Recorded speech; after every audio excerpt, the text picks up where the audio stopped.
2012년 4월 8일에 치러진 컴퓨터 응용 밀링 기능사 기출문제에 대한 풀이 영상입니다. 기계 재료 및 요소입니다. 1번 문제. 순철의 계략적인 비중과 용융 온도를 각각 나타낸 것은? 이라고 묻고 있습니다. 순철의 비중과 용융 온도는 단골로 출제되는 문제이기 때문에 비중 7.87, 용융 온도 1538도 정확하게 알고 있을 필요가 있겠습니다. 추가적으로 자주 나오는 온도들에 대해 다뤄보겠습니다. 방금 얘기했던 것처럼 1539도, 1538도랑 거의 같죠? 약간씩 온도가 다르게 나오는 경우도 있기 때문에 이건 어느 정도 참고해야 할 사항입니다.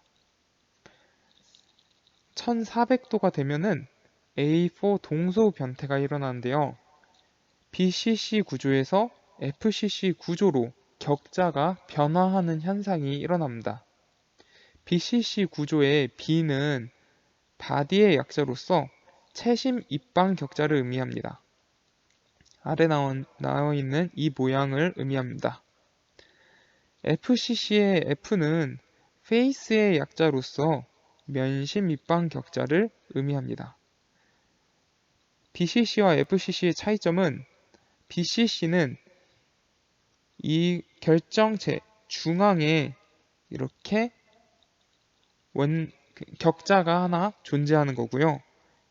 FCC 구조는 면 중간에 하나씩 존재를 하는 그러한 차이점이 있겠습니다. 그래서 BCC로 FCC, BCC에서 FCC로 변태가 일어나는 점, 동소 변태가 일어나는 점이 A4 동소 변태점이고 그게 1400도입니다.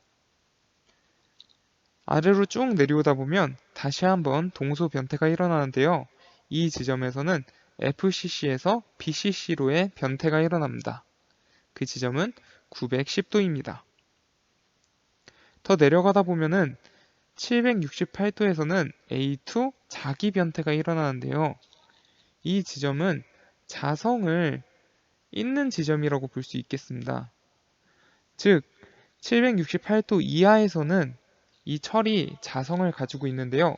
768도 이상으로 가면서부터는 자성을 다 잃게 되겠습니다. 추가적으로 A1 공속 변태점이 있는데요. 이 온도는 723도입니다. 이 A1 공속 변태 지점은 나중에 다른 문제에서 다루도록 하겠습니다. 하지만 이 A1 공속 변태라는 것 자체가 723도에서 이루어진다는 것은 정확하게 알고 있어야겠습니다. 2번 탄소의 2에서 2.6%, 규소 1.1에서 1.6% 범위의 것으로 백주철을 열처리로에 넣어 가열하여 탈탄 또는 흑연화 방법으로 제조한 주철은? 이라고 묻고 있습니다. 먼저 철에 있는 그 탄소들이 흑연으로 변화를 하게 되면은 원래 그 탄소 형태로 곳곳에 들어가 있는 것보다 훨씬 물러지게 됩니다. 즉, 가단성이 생긴다고 볼 수 있는데요. 가단성이 뭐냐면 여기 위에 써놨는데 외부에서 작용하는 힘에 의해 외형이 변하는 성질을 의미합니다. 우리가 그냥 주철 같은 것을 힘을 줬을 때 이것이 쉽게 변화하지 않고 오히려 깨지는 성질이 많이 발생을 합니다. 하지만 이 가단성을 주게 되면은 외부에서 힘을 작용했을 때 그 힘에 따라서 외부가 눌려가지고 변화하게 되는 그런 성질을 갖게 되는데요. 결과적으로 이거의 정답은 2번 가단주철이 되겠습니다. 다른 것도 한번 보고 가겠습니다.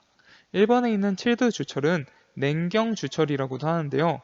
주철을 제작할 때 주철을 급냉을 시켜서 접촉면을 단단하게 만든 것을 바로 칠드주철 또는 냉경주철이라고 합니다. 3번에 있는 합금주철은 기계적 성질 등의 향상을 목적으로 다른 원소들을 첨가시킨 주철을 합금주철이라고 합니다. 4번의 회주철은 주철 중 탄소의 일부가 분리되어 흑연으로 되어 있는 주철을 회주철이라고 하겠습니다. 3번 문제입니다. 구리에 대한 설명으로 옳지 않은 것은 이라고 묻고 있습니다. 1번 전연성이 좋아 가공이 쉽다. 맞죠? 전연성이 좋기 때문에 아래처럼 이렇게 구리 동관의 형태로도 제작을 하고요. 혹은 이렇게 넓은 구리판의 형태로도 제작이 쉽습니다. 구리는 특히 금속 중에서 무른 편이라고 볼 수 있겠죠.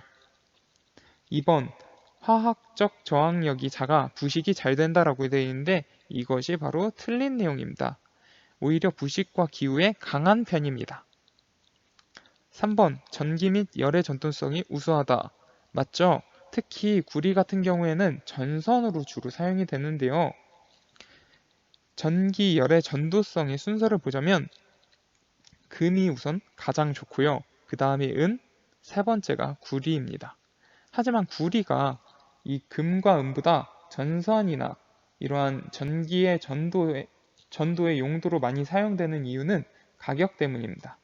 가격이 금이나 은에 비해서 훨씬 저렴하기 때문이에요. 4번 광택이 아름답고 귀금속적 성질이 우수하다고 되어 있습니다. 구리는 금속 표면에 이런 젓갈색의 아름다운 성질을 띠고 있기 때문에 귀금속으로도 많이 사용이 되고 있습니다. 또한 전연성이 좋기 때문에 귀금속으로 가공을 할 때도 좀 더 쉽게 가공을 할 수 있겠죠. 4번 알루미나를 주 성분으로 하여 거의 결합제를 사용하지 않고 소결한 공구로서 고속도 및 고온 절삭에 사용하는 공구는 이라고 묻고 있습니다. 그러면 하나씩 볼까요? 1번 다이아몬드. 다이아몬드는 탄소 결합체이기 때문에 알루미나를 사용하지 않았죠. 2번 세라믹. 세라믹 같은 경우에는 도자기 재질이라고 이해를 하면 되겠습니다. 특히 절삭성이 굉장히 좋으면서 열에 강한데요. 단점은 외부 충격에 약합니다. 외부에 강한 충격이 왔을 때 잘 깨지는 성질을 가지고 있습니다. 도자기를 마찬가지로 떠올리면 되겠습니다. 스텔라이트 공구는 코발트, 크롬, 텅스텐 합금입니다. 특히 내식과 내마모성, 내구성이 좋은 그 공구 중 하나입니다. 스텔라이트 공구가 이 합금을 제시하면서 문제로 나오거나 혹은 스텔라이트 공구를 이루는 합금의 요소는 하면서 물어볼 경우가 있기 때문에 어떠한 합금으로 이루어지는지 정확하게 알고 있으면 되겠습니다. 초경 합금 같은 경우는 경도가 매우 경하다 이거죠. 매우 높은 탄화물 분말을 소성해 만든 합금이 바로 초경 합금이 되겠습니다. 추가적으로 문제에 나온 소결에 대해서 자세하게 다뤄보려고 아래 그림을 준비했는데요. 소결의 과정은 다음과 같습니다. 첫 번째로 소결에 필요한 그 분말들, 어떨 때는 금속 분말도 있겠고 비금속 분말도 있겠죠. 이러한 분말들을 믹싱합니다. 잘 섞습니다. 그 다음에 우리가 원하는 형태로 압축을 한 다음에 이것을 가열을 하게 됩니다. 그렇게 되면 소결이 완성이 되겠습니다. 여기에는 도넛 모양으로 이렇게 만들었는데요. 우리가 도넛 모양으로도 만들 수 있고 그냥 직육면체 모양으로도 만들 수 있고 삼각형의 모양으로도 만들 수도 있고 이것은 사용 방법에 사용 예시에 따라서 좀 다르겠죠. 이 경우에는 도넛 모양으로 만들고 싶기 때문에 도넛 모양으로 압축을 한 다음에 가열을 해서 총 소결이 완성되는 모습을 보여주고 있습니다. 5번 표준 성분이 구리 4%, 니켈 2%, 마그네슘 1.5%, 나머지가 알루미늄인 내열성 알루미늄 합금의 한 종류로서 열간 단조 및 압출 가공이 쉬워 단조품 및 피스톤에 이용되는 것은 이라고 묻고 있습니다. 여기에서 구리, 니켈, 마그네슘, 알루미늄을 이야기하고 있죠. 우리가 알고 있는 그 합금의 요소들이지 않나요? 네, 맞습니다. 알구니마가 되겠죠? 알구니마. 이것은 Y합금의 성분들입니다. 여기 보면은 1번에 Y합금이 있죠. 그래서 1번이 정답이 되겠습니다. 1번에 알구마니 잘못 얘기했네요. 알구니마라고도 외울 때도 있고 알구마니라고도 외울 때가 있는데 알구마니라고 선생님은 주로 외우는 편입니다. 추가적으로 Y 합금과 같이 자주 나오는 것 중 하나가 아래에 있는 듀랄륨인인데요. 이것은 알구마망이라고 외우면 되겠습니다. 2번에 있는 하이드로날륨은 알루미늄과 마그네슘의 그런 합금인데요. 이것은 특징이 내식성이 굉장히 뛰어나다는 것입니다. 특히 바닷물 같은 그런 소금물에도 내식성이 뛰어나서 객선 갑판으로 많이 사용하게 됩니다. 4번에 있는 알클레드는 알루미늄 합금의 내식성을 높이기 위해 사용하는데요. 내식용 알루미늄의 합금의 판을 양옆으로 압착을 시켜가지고 내식성을 높인 형태입니다. 추가적으로 문제에 나온 열간 단조와 압출 가공에 대해서 어떤 건지 궁금해할까봐 준비를 했거든요. 단조 같은 경우에는 이렇게 어떠한 봉제나 어떤 재료가 있을 때 그 재료에 강한 힘을 가해서 그 물체나 재료를 변형시키는 것이 단조입니다.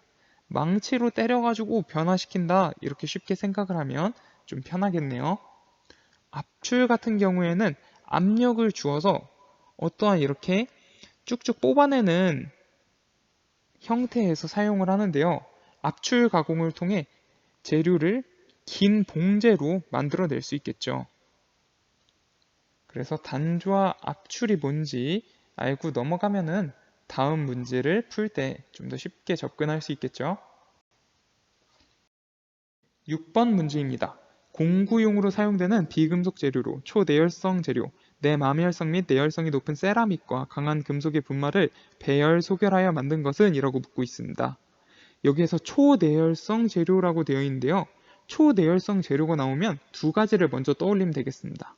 1번 세라믹, 2번 서맷입니다. 세라믹과 서밋이 초내열성 재료의 대표적인 예인데요. 서밋 같은 경우에는 금속과 세라믹의 합금입니다. 금속과 세라믹의 분말을 소결해서 만든 것이기 때문에 서밋도 초내열성 재료에 속하게 되는 거죠.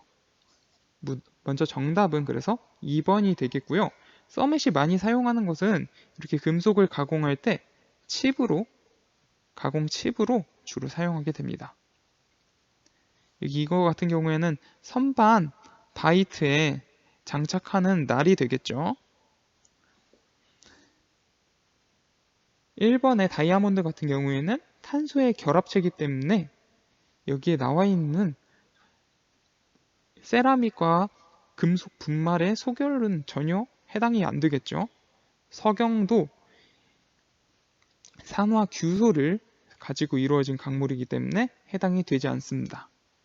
4번의 고속도강은 주의해서 볼 필요가 있는데요. 이 텅스텐, 크롬, 비나듐의 이러한 결합체라고 볼 수 있는데요. 이 합금의 요소들 중에 텅스텐, 크롬, 비나듐이 들어가는 것입니다.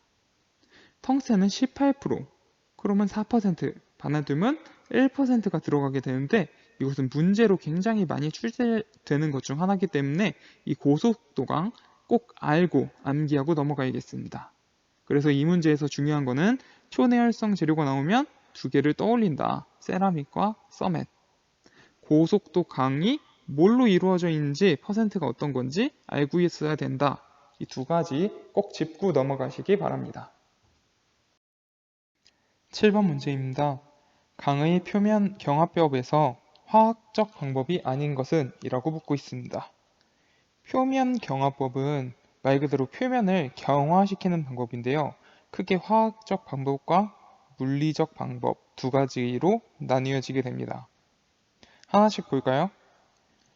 1번 침탄법. 침탄법 같은 경우에는 표면에 탄소를 침투시켜서 경화를 시키는 방법으로 화학적 방법에 속합니다. 2번 질화법.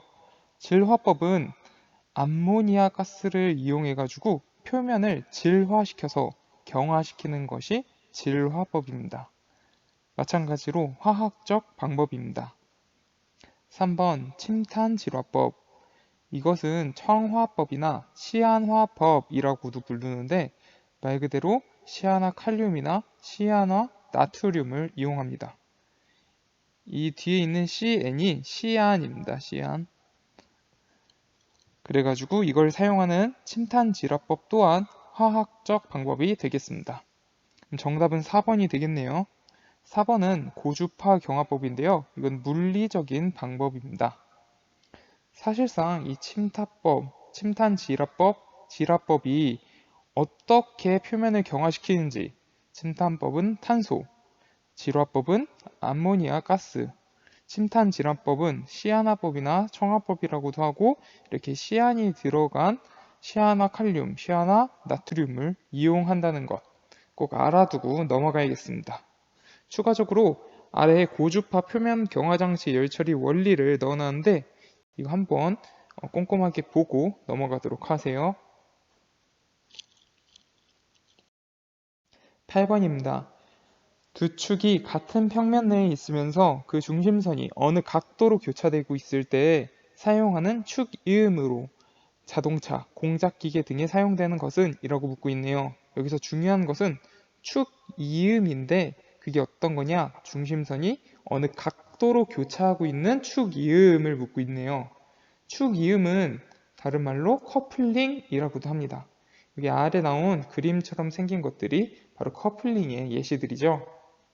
그러면 1번부터 보도록 하겠습니다. 1번 플렉시블 커플링. 플렉시블 커플링 같은 경우에는 두 축이 각도는 아니고 두 축이 서로 같은 평행상에 있으나 이것이 일치하지는 않을 때, 예를 들어서 중심축 하나가 A가 여기 있는데 B가 원래는 여기 있어야 하는 게 맞는데 이렇게 아래에 엇갈려 있을 때, 하지만 이 두 개가 평행 상태일 때 이렇게 사용하는 것이 바로 플렉시블 커플링입니다. 이건 충격이나 진동이 클 때 많이 사용합니다. 아니죠. 2번 플랜지 커플링. 플랜지는 여기 플랜지로 볼트를 체결, 볼트와 너트 사이에 가스켓 삽입 이렇게 돼 있는데 플랜징 커플링이란 게 뭐냐면 커플링과 커플링 사이에 가스켓 같은 것을 넣는 것이라고 생각을 하면 되겠습니다. 예를 들어서 볼트나 너트를 우리가 팔 때 보통 이렇게 육각 볼트가 있죠. 육각 볼트를 많이 쓰는데 이러한 육각 볼트랑 이것과 같은 너트를 이렇게 조립을 한다고 생각을 해봅시다. 이때 이 풀림이 잘 풀리지 않게 하려면 중간에 와셔를 넣습니다. 와셔. 그렇죠? 와셔가 어떻게 생겼냐? 약간 넓다란 판처럼 이런 식으로 굉장히 얇은 판이 하나 있죠. 이게 바로 와셔인데 이렇게 와셔를 끼워줌으로써 볼트와 너트의 체결이 잘 풀리지 않도록 만들어주는 것입니다. 이것도 마찬가지로 가스킷도 이렇게 커플링 사이에 넣어줘가지고 체결하는 것입니다. 플랜지 커플링, 이것도 답이 아니겠죠? 3번 유니버셜 커플링. 유니버셜 커플링은 두 축이 일직선 내에 있지 않고 30도대로 교차할 때 바로 유니버셜 커플링이라고 합니다. 그래서 정답은 3번이 되겠습니다. 4번 셀러 커플링. 셀러 커플링은 외통과 내통의 결합으로 구성되는 커플링이 바로 셀러 커플링입니다. 그래서 이번 정답은 3번이지만 다른 커플링도 그 이후에 다른 문제에서 출제될 수 있기 때문에 한번 복습하고 가도록 하세요. 9번 원통 마찰차의 접선력은 F, 원주 속도는 V라고 할 때 전달 동력 H를 구하는 식은 이렇게 물어보고 있네요. 단 마찰 계수는 이렇게 마찰 계수 좋네요. 먼저 원통 마찰차는 이렇게 생긴 게 다 원통 마찰차에 속하고 있습니다. 그리고 이 공식을 외우는 게 중요한데요. 전달 동력이 H라고 할 때 이게 전달 동력의 단위가 또 킬로와트여야만 합니다. 전달 동력 H가 킬로와트 단위일 때 102분의 마찰 계수 곱하기 접선력 곱하기 원주 속도, 이것이 정답이 되겠습니다. 이거는 암기를 해야만 하는 공식이기 때문에 전달 동력이 킬로와트 단위일 때 이렇게 식이 된다. 꼭 암기하고 넘어가도록 하세요. 10번 문제입니다. 소선의 지름 8mm, 스프링의 지름 80mm인 앞쪽 코일 스프링에서 하중이 200N 작용했을 때 처짐이 10mm가 되었다. 이때 스프링 상수는 몇 뉴턴 퍼 밀리미터인가 이렇게 물어보고 있네요. 스프링에서 굉장히 중요한 공식 중 하나가 P는 K 곱하기 처짐입니다. 즉 스프링에 가해진 힘 혹은 스프링이 가해진 하중은 힘은 스프링 상수 곱하기 스프링이 줄어든 처짐이 되는 것입니다. 우리가 스프링에 이러한 스프링이 있을 때 스프링이 힘을 가하게 되면 이게 압축이 돼서 이만큼이 더 줄어들게 되죠. P가 가해졌을 때.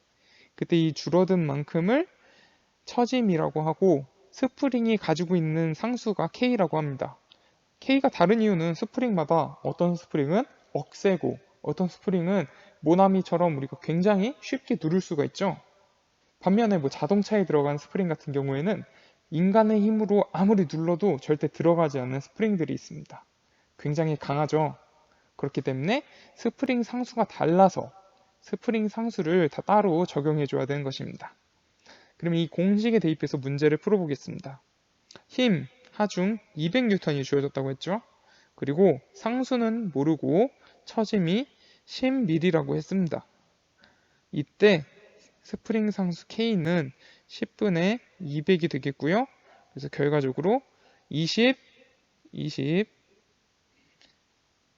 뉴턴 퍼 밀리미터가 되겠습니다. 정답은 4번이 되겠네요. 이 공식 꼭 알아두고 넘어가세요. 11번입니다. 기어의 원주 피치를 구할 때 필요 없는 요소는? 이라고 물어보고 있네요. 먼저 원주 피치 같은 경우에는 여기에 있는 공식으로 구할 수 있는데 어떤 거냐? 파이 곱하기 모듈인데 모듈 같은 경우에는 풀어가지고 파이 곱하기 이수분의 피치1 지름 이렇게 풀이를 할 수가 있겠습니다. 이거에 따라서 문제를 보자면 원주율 파이 있죠. 이수도 있네요. 피치1 지름도 있고요. 그렇기 때문에 지름 피치가 필요 없는 요소가 되기 때문에 2번이 정답이 되겠습니다. 추가적으로 기어에 대해서 중요한 공식들이 있는데 한번 알아보고 가겠습니다. 이 오른쪽을 보면은 기어를 볼 때 여기 기어의 이의 중심보다 약간 위에 부분, 꺾여 있는 부분들이 있는데 그 부분을 지나는 곳이 바로 피치원입니다. 그리고 말 그대로 이 이의 끝부분을 지나는 원이 이 끝원이고요. 이의 제일 아랫부분을 지나는 것이 이 뿌리원입니다. 이것을 알아놓고 추가적으로 이게 여기에 튀어나와 있는 이게 바로 이고 이것의 높이가 이 높이다. 이거를 알아놓으면 되겠습니다. 공식 같은 경우에는 이렇게 풀이할 수 있습니다. 피치원 지름은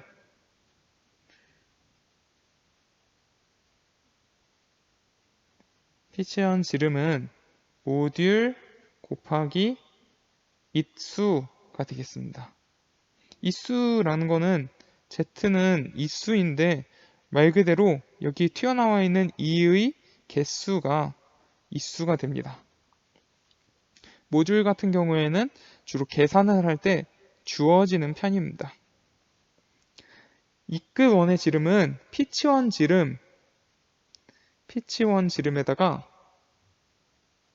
더하기 2 곱하기 모듈을 하면은 이끝원 지름이 나오게 됩니다. 이끝원 지름이 D1이라고 했을 때 계산을 해보면 mz 더하기 2m이 되겠죠. 전체 이 높이를 h라고 했을 때 2.25 곱하기 모듈이 되겠습니다. 이뿌리 원의 지름은 이끝 원 지름에서 2의 높이만큼을 빼주면 되겠죠. 그래서 이끝 원 지름 D1이 mz 더하기 2m인데 이 상황에서 이뿌리 원 지름 D2라고 했을 때 D2를 구하려면 D2는 D1에서 2 곱하기 전체 이높이 2.25 곱하기 모듈만큼을 빼줘야겠죠. 여기 앞에서 왜 2가 들어가나요? 할 수 있는데 우리가 원이 여기 오른쪽으로 한번 볼게요. 이 바깥이 2끝 원이고 아래쪽이 2뿌리 원인데 얘가 이 높이잖아요. 그리고 이 높이가 h고요. 얘가 이 높이잖아요. 이 2가 여기 끝에만 있는 게 아니라 반대편에도 당연히 하나가 존재를 하죠. 그래서 2 곱하기 h 2 곱하기 2.25 곱하기 모듈을 적용해 주는 것입니다. 그래서 이걸 계산하면 mz 더하기 2m 빼기 4.5 모듈 해서 mz 빼기 2.5 모듈이 답이 되겠습니다. 여기 있는 네 가지 공식 다른 색깔로 표시를 해보자면 피치원 지름은 모듈 곱하기 있수다. 그리고 이끄던 지름 D1은 이렇게 계산을 한다. 전체 이높이 H는 이렇게 계산을 하고 이뿌리원의 지름은 이렇게 계산을 한다. 이거 모두 다 꼭 알고 넘어가야겠습니다. 12번 문제입니다. 볼트 너트의 풀림 방지 방법 중 틀린 것은? 이라고 되어 있네요. 여기 아래 그림을 보면 얘가 너트고 이게 볼트인 걸 알 수 있죠. 그리고 여기 있는 조그만 것은 와셔입니다. 그래서 틀린 거 찾아봅시다. 1번 로크너트에 의한 방법.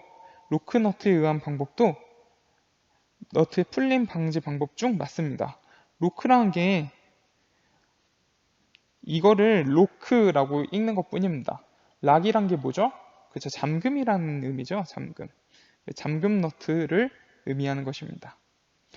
2번 스프링 와셔에 의한 방법. 와셔를 이렇게 껴주게 되면은 이게 스프링으로 되어 있는 와셔도 있는데 와셔를 껴주게 되면 너트의 풀림이 방지가 됩니다. 3번 플라스틱 플러그에 의한 방법. 말 그대로 플러그를 통해서도 풀림을 방지할 수가 있겠습니다. 4번 아이볼트에 의한 방법. 아이볼트는 이렇게 생긴 것이 아이볼트인데요. 머리 부분이 링으로 되어 있죠. 그래서 여기에 어떠한 물체나 끈을 매달거나 고정을 할 때 좀 더 편하게 고정할 수 있는 그 볼트가 바로 아이볼트입니다. 풀림 방지와는 전혀 관계가 없죠. 그래서 정답이 바로 4번이 되겠습니다. 추가적으로 너트 풀림 방지법 5가지를 여기에 정리해 놨어요. 1번 와셔에 의한 법, 2번 로크너트에 의한 방법, 3번 핀이나 작은 나사를 꽂아서 안 풀리게 하는 방법, 4번 철사를 감아서 풀리지 않게 하는 방법, 5번 자동 잼 너트에 의한 방법. 이렇게 총 5가지를 준비해 놨는데 이 너트 풀림 방지에 대한 내용은 자주 출제되는 문제 중 하나이기 때문에 이 5개 정도는 알고 넘어가야겠습니다. 13번 엔드저널에서 지름 40mm의 전동축을 받치고 있는 베어링의 압력을 5N/mm 제곱이고 전어의 길이를 100mm라고 할 때 베어링의 하중은 몇 kN인가? 라고 물어보고 있네요. 여기에서 엔드저널이라고 했는데 엔드저널은 여기 아래 그림에 A처럼 생긴 것이 바로 엔드저널입니다. 이런 식으로 힘을 받고 있는 저널이 엔드저널이에요. 이 저널이 뭐냐면 베어링이나 뭐 기어나 어떠한 원통에 들어간 축을 저널이라고 하는데 힘을 이런 식으로 위에서 받을 때 엔드 저널이라고 하는 것입니다. 중간 저널 같은 경우에는 이렇게 그 축의 중간으로 힘을 받을 때 중간 저널이라고 하고요. 피봇 저널은 이런 식으로, 칼라 저널은 D번처럼 생겼습니다. 나중에 뭐 피벗 저널을 계산하라, 중간 저널을 계산하라 이렇게 나왔을 때 헷갈리지 말고 아래 그림을 떠올리면 됩니다. 이것을 계산해 봅시다. 엔드 저널에 대한 그림을 여기 이렇게 그려보았는데요. 엔드 저널에 지름이 40mm라고 되어 있네요. 지름이 40mm. 그리고 베어링의 압력은 5 N/mm 제곱. 저널의 길이 L은 100mm. 이렇게 되어 있을 때 베어링에 걸리는 하중을 이야기하고 있는데요. P가 이렇게 걸린다고 이렇게 걸린다고 생각을 하면 됩니다. 이때 베어링에 걸리는 하중을 구하자면 베어링에 구하는 하중을 PA라고 해볼게요. 베어링에 걸리는 하중은 여기에서 단면적 분에 걸리는 압력으로 계산을 할 수가 있는데요. 걸리는 압력 PA가 5N per 밀리미터 제곱이라고 했을 때 이 하중이 가해지는 단면적은 D 곱하기 L이 되겠죠. 왜냐하면 여기 곱하기 여기, 그러니까 단면으로 볼 때는 원통의 이쪽 부분이 이렇게 힘이 걸린다고 보는 것입니다. 그래서 D 곱하기 L을 하면 40 곱하기 100분의 여기 P는 우리가 구해야 되는 거죠. 그래서 이걸 계산을 하게 되면 5 곱하기 40 곱하기 100이 되고 200 곱하기 100이 되는데 이의 단위가 뉴턴이기 때문에 계산을 하면 20kN이 되겠습니다. kg는 10의 3승을 의미합니다. 그래서 결과적으로 답은 2번이 되겠네요. 14번 문제입니다. 볼나사에 대한 설명으로 틀린 것은 이라고 되어 있는데요.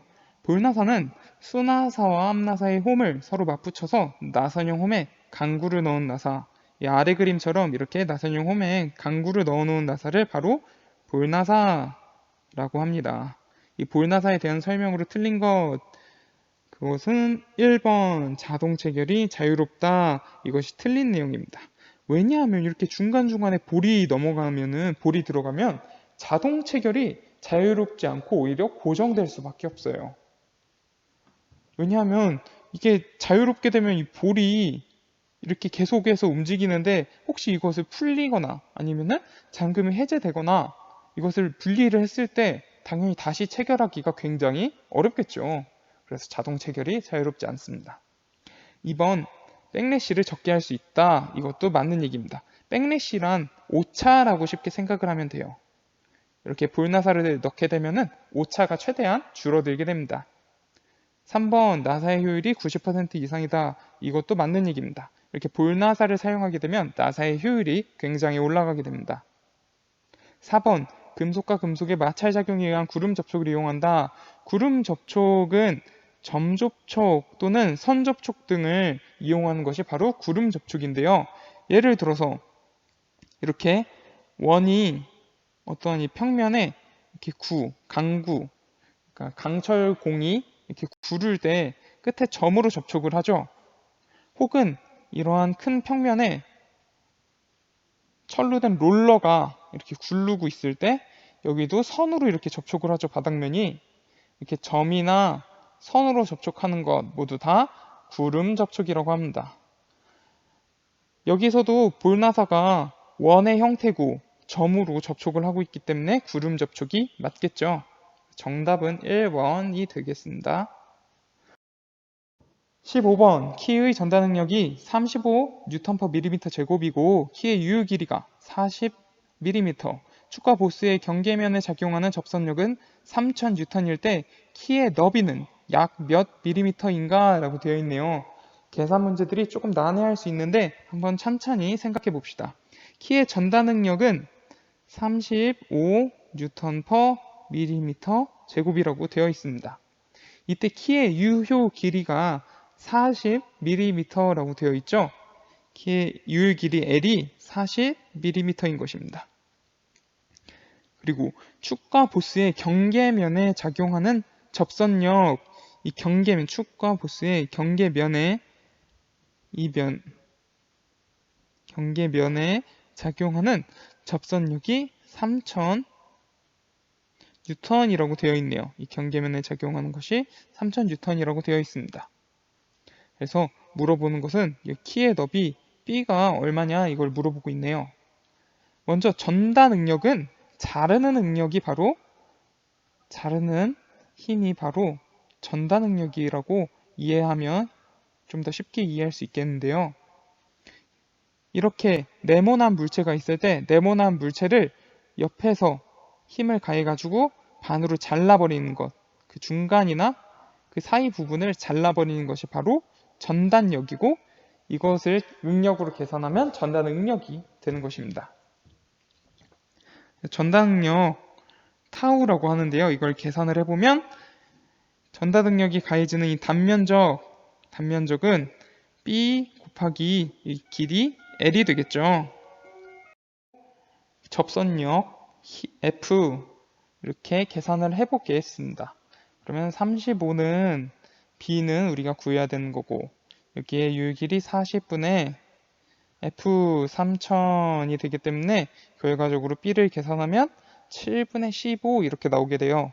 이거를 소수점으로 계산하게 되면 약 2.2 땡땡땡땡 이렇게 나와가지고 답을 2.2라고 계산할 수가 있겠습니다. 정답은 3번이 되겠습니다.